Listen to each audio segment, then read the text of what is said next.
کیوں منایا جاتا ہے؟ آپ کو پتہ ہے کہ اپریل فول کیوں منایا جاتا ہے؟ اس لیے میں بارہا کہتا ہوں کہ ہر چیز کا ایک پس منظر ہے، یعنی جو بھی چیزیں شروع ہوئی ہیں، جیسا کہ عید ہے، بقرعید ہے، یہ تو مسلمانوں کے تہوار ہیں، شب برات ہے، شب قدر ہے، لیکن غیر مسلموں کے بھی جو تہوار ہیں، ہولی ہے، دیوالی ہے، اور جس طرح میں نے پہلے بتایا تھا وہ پتنگ اڑانے کا جو تہوار آتا ہے، تو اسی طرح اب ایک اپریل کو اپریل فول مناتے ہیں۔ لیکن مسلمان کچھ نادان ہیں ہمارے بھائی، جن کو پتہ نہیں ہے، لیکن پتہ ہونا چاہیے مسلمانوں کو کہ ہم اپریل فول کیوں منا رہے ہیں اور غیر مسلم اپریل فول کیوں مناتے ہیں۔ کاش کہ اللہ کرے ہمارے یہ بات سمجھ میں آ جائے اور ہمیں ہر چیز کے بارے میں جب تک نہ پتہ ہو اس کو منانے کی کوشش نہ کریں۔ آج ہمارا مسلمان بھائی ہولی منا رہے، دیوالی منا رہے، سب منا رہے، کیونکہ ان کو معلوم ہی نہیں ہے کیا ہے۔ جب ہم ان کا پس منظر جانیں گے کہ یہ کس طرح شروع ہوا، یہ تہوار جو ہے یہ کس طرح شروع ہوا، کب شروع ہوا، کیوں شروع ہوا، تو جب ہمیں معلوم ہوگا تو ہم انشاءاللہ کبھی بھی ان چیزوں کو نہیں منائیں گے۔ اب آپ کو اپریل فول پتہ ہے کیوں مناتے ہیں؟ اپریل فول 1 تاریخ کو اپریل فول یعنی لوگوں کو جھوٹ بول کر اور لوگوں کو جو ہے لوگوں کے سامنے جھوٹ بولتے ہیں، لوگوں کو بیوقوف بناتے ہیں، پاگل بناتے ہیں۔ یہ کیوں شروع ہوا آپ کو پتہ ہے؟ اسپین تو آپ کو معلوم ہے نا، اسپین آپ نے سنا ہوگا، تو اسپین جو ہے اندلس بولتے ہیں اس کو پہلے، اب اسپین بولتے ہیں لیکن پہلے اس کا نام اندلس تھا، تو اس کو وہ انگریزوں کے قبضے میں تھا، تو سن 92 ہجری میں اس کو صحابہ نے فتح کیا۔ اس کے بعد وہاں پر 800 سال مسلمانوں کی حکومت رہی اور 898 میں دوبارہ جو ہے انگریز وہاں پر غالب آ گئے، انگریزوں کی حکومت آ گئی دوبارہ۔ تو اب انگریزوں نے وہاں سے مسلمانوں کو چن چن کر مارا، اسپین کے اندر مسلمانوں کو چن چن کر مارا، ایک ایک مسلمان کو، اور وہاں مسلمانوں کو اتنا مارا گیا، اتنا مارا کہ ہر گلی میں، جس گلی سے انگریز اپنے گھوڑے کو لے کر گزرتے تھے، اس گلی میں جس گلی میں گھوڑے کو لے کر گزرتے تھے تو ان کے گھوڑے کے جو پیر تھے وہ خون سے سرخ ہو جاتے تھے۔ مسلمانوں کو اتنا مارا گیا اور مسلمانوں کو اس طرح قتل عام کیا گیا۔ تو اب کچھ مسلمان بچے، تو مسلمان جو بچے کچے تھے وہ ڈر کے مارے جو ہے وہ عیسائیوں کے لباس میں، انگریزوں کے لباس میں، یہودیوں کے لباس میں اپنا آپ کو کنورٹ کر لیا اور وہ بھیس بدل کر رہنے لگے۔ اب ادھر عیسائیوں کو، انگریزوں کو معلوم تھا، انگریزوں کو تو معلوم تھا کہ مسلمان اب بھی ہیں، لیکن مسلمان ہمارے جو ہے حلیے میں تبدیل ہو گئے ہیں، وہ ہمارے حلیے میں کنورٹ ہو گئے ہیں اور ہماری طرح ہیں، لیکن اب ان کو کیسا نکالا جائے؟ تو وہاں جو وہاں کا بادشاہ تھا تو اس نے اعلان کیا کہ تمام مسلمان جو مر گئے وہ مر گئے، ٹھیک ہے، جن کو مار جائے گا، لیکن اب جو مسلمان باقی ہیں ان تمام مسلمانوں کو ہم یہاں سے نکالیں گے اور جہاں وہ جانا چاہتے ہیں، جس ملک میں رہنا چاہتے ہیں اس ملک میں رہ جائیں، جہاں وہ رہنا چاہتے ہیں، جس ملک میں رہنا چاہتے ہیں وہاں وہ رہ جائیں، ہم ان کو نکالنے کے لیے تیار ہیں۔ تو کیا کرا جائے کہ تمام مسلمان،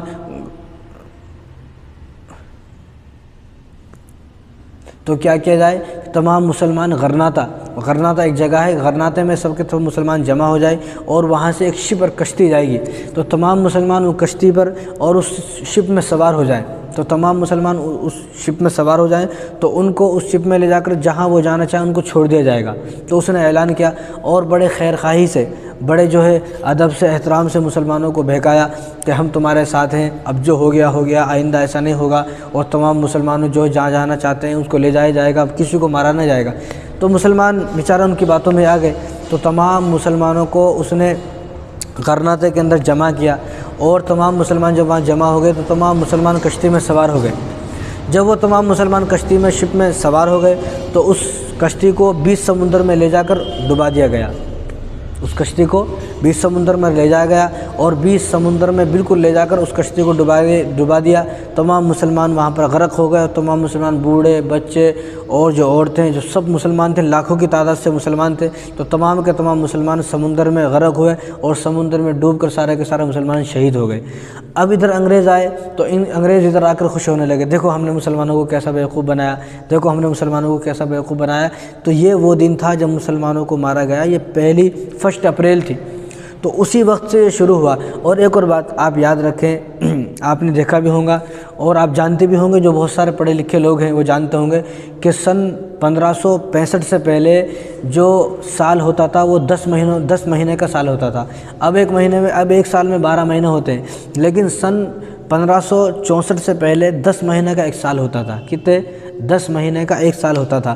تو رومن کا بادشاہ تھا جولیس، تو اس نے اس کے اندر 2 مہینے کو ایڈ کیا، جنوری فروری. پہلے کہاں سے شروع ہوتا تھا؟ مارچ سے. مارچ کے آخر میں 25 مارچ کو سال ختم ہوتا تھا اور 1 اپریل کو سال شروع ہوتا تھا. جنوری اور فروری 2 مہینے نہیں تھے. تو رومن کا جو بادشاہ تھا جولیس، اس نے جو ہے جنوری اور فروری 2 مہینے اس کے اندر ایڈ کیے اور اس کو 12 مہینے کا ایک سال بنایا. تو پہلے نہیں تھا، پہلے 1 اپریل کو سال کا آغاز مناتے تھے. اور آج بھی آپ ایران تو جانتے ہیں نا آپ، ایران کو جو ہے، ایران کے بارے میں پڑھ کے دیکھ سکتے ہیں، کس سے پوچھ سکتے ہیں. جو ایران ہے، تو ایران کے اندر آج بھی جو نئے سال کا آغاز ہوتا ہے وہ 1 اپریل سے ہوتا ہے. 25 مارچ سے 1 اپریل تک ان کا سال کا آغاز ہوتا ہے ایران کے اندر. آج بھی وہ ایران کے جو ہے اس کیلنڈر کو نہیں مانتے ایران کے لوگ. تو ہندوستان کے اندر یہ کیلنڈر کب آیا؟ سن 1752 کے اندر. سن 1752 کے اندر جب انگریز یہاں پر غالب ہوئے 1857 کے اندر، تو اس سے پہلے 1752 کے اندر یہاں پر یہ کیلنڈر آیا. ورنہ اس سے پہلے جو سال ہوتا تھا وہ 10 مہینے کا سال ہوتا تھا. آج بھی جو غیر مسلم ہیں، جو ہندو ہیں، ان کا سال جنوری سے شروع نہیں ہوتا، نہ مسلمانوں کا سال جنوری سے شروع ہوتا ہے. مسلمانوں کا سال محرم سے شروع ہوتا ہے، اور ہندوؤں کا جو ہندو ہیں ان کا بھی یہ سال کب سے شروع ہوتا ہے مجھے نہیں معلوم، زیادہ میری تحقیق نہیں ہے، لیکن ان کا سال بھی جنوری سے شروع نہیں ہوتا. جنوری سے جو سال شروع ہوتا ہے وہ سن 1564 کے بعد شروع ہوا اور انگریزوں کا سال ہے. تو پہلے 10 مہینے کا سال ہوتا تھا. تو یہ ہندوستان کے اندر کس طرح آیا؟ جب بہادر شاہ ظفر، مغل خاندان کا آخری بادشاہ کون ہے؟ بہادر شاہ ظفر. تو بہادر شاہ ظفر سن 1858 کے اندر جب انگریز پوری طرح غالب آ گئے اور انگریزوں نے جو ہے ہندوستان پر قبضہ کر لیا، تو دلی کے اندر بہادر شاہ ظفر، ان کا جو محل تھا، ان کی جو حکومت تھی وہ دلی سے شروع ہوتی تھی، تو ان کو گرفتار کر لیا گیا سن 1858 کے اندر. ان کو وہاں سے گرفتار کر برما کے اندر لے گئے. برما کے اندر جیل کے اندر بند کر دیا. اور جب جیل کے اندر بند کر دیا، اب ان کو تو نہیں معلوم تھا کہ میرے ساتھ اتنا ظلم ہوگا، تو ان کو بند کر دیا. تو صبح ہوئی، ناشتے کا وقت ہوا، تو انہوں نے ناشتہ مانگا کہ مجھے ناشتہ دیا جائے، مجھے بھوک لگ رہی ہے. تو انگریز نے کہا اچھا تمہیں ناشتہ چاہیے. تو انگریز نے ان کے 2 بیٹوں کو لیا. کتنے؟ 2 بیٹوں کو لیا، اور ان کے 2 بیٹوں کو سر کو قلم کیا، سر کو کاٹ دیا، اور ان کے سروں کو ایک بھگونے میں لے کر اس کو نمک میں ابالا. دونوں بیٹوں کے سروں کو نمک میں ابالا اور ابال کر ایک پلیٹ میں رکھا، اور اس پلیٹ کے اوپر جو ہے ایسا ایک رومال کو ڈھک کے اس کے پاس لایا، کیونکہ یہ آپ کا ناشتہ ہے. انہوں نے ناشتہ مانگا تھا نا کہ یہ آپ کا ناشتہ ہے. تو انہوں نے اس رومال کو جیسے ہٹایا، اس پلیٹ میں ان کے 2 بیٹوں کے سر تھے، ان کے 2 بیٹوں کے سر تھے. تو یہ وہ بھی 1 اپریل، یعنی ایک تاریخ تھی، 1 اپریل تھی.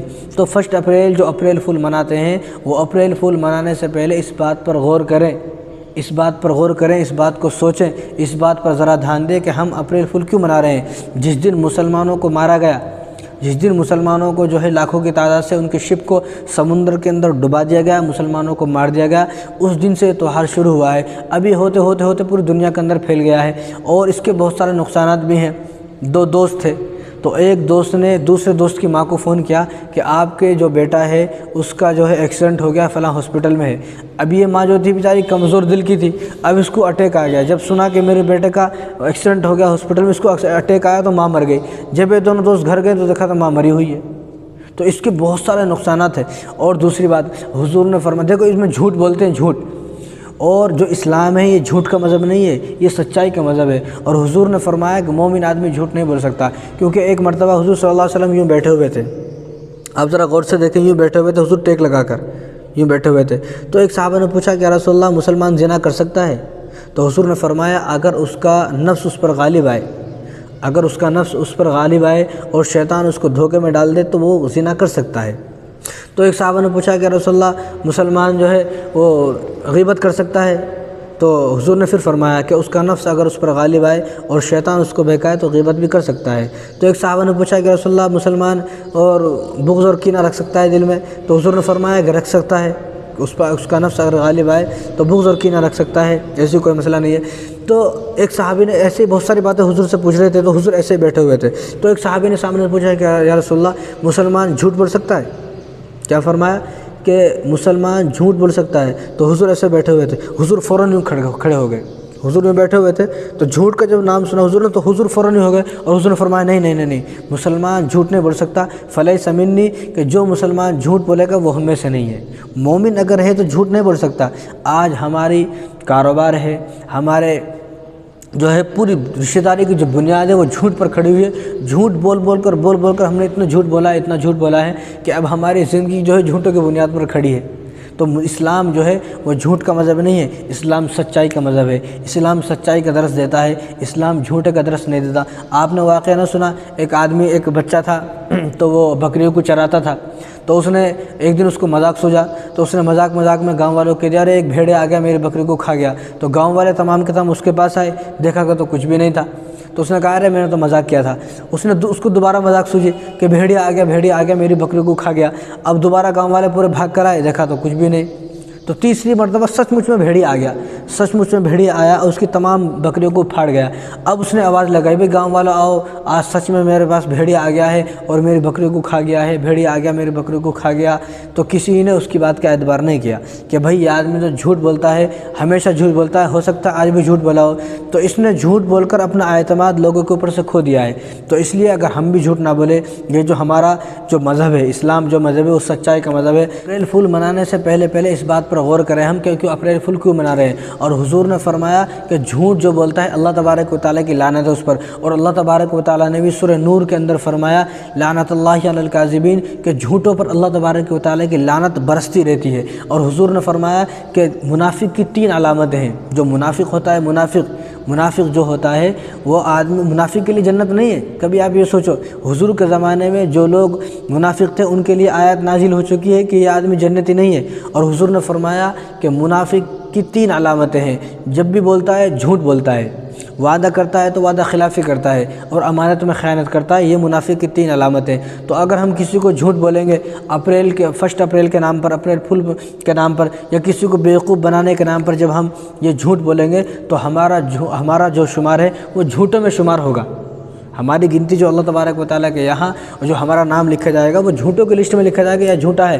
اور اللہ تعالیٰ نے فرمایا لعنت اللہ علی الکاذبین، کہ جھوٹوں پر اللہ کے تبارک و تعالیٰ کی لعنت برستی رہتی ہے۔ اس لیے ہم اپریل فول منانے سے پہلے اس بات کو سوچیں، اور ہمارے گھروں میں جو نوجوان بچے ہیں، بچیاں ہیں، اور ان کی سوچ یہ ہے کہ ہم نے اگر یہ ایسا کر دیا تو کیا ہوا، ایسا کر دیا تو کیا ہوا۔ بھائی ایسا کرنے سے آپ نے جھوٹ بولا ہے، آپ جھوٹ نہیں بول سکتے۔ اسلام میں جھوٹ بولنا بالکل جائز نہیں ہے، جھوٹ بولنا بالکل جائز نہیں ہے اسلام میں، بالکل نہیں۔ ہندا کو آپ جانتے ہو، ابو سفیان کی بیوی ہندا جب ایمان لائی تو حضور نے جب ایمان لائی تو ان کے ہاتھ پر ہاتھ رکھ کر بیعت کی، اور بیعت کرنے میں جب بیعت ہوتی ہے تو بہت ساری باتوں کی قسمیں لیتے ہیں۔ تو جب بیعت لی اس میں سے حضور نے ایک قسم یہ لی کہ آپ جھوٹ نہیں بولو گے۔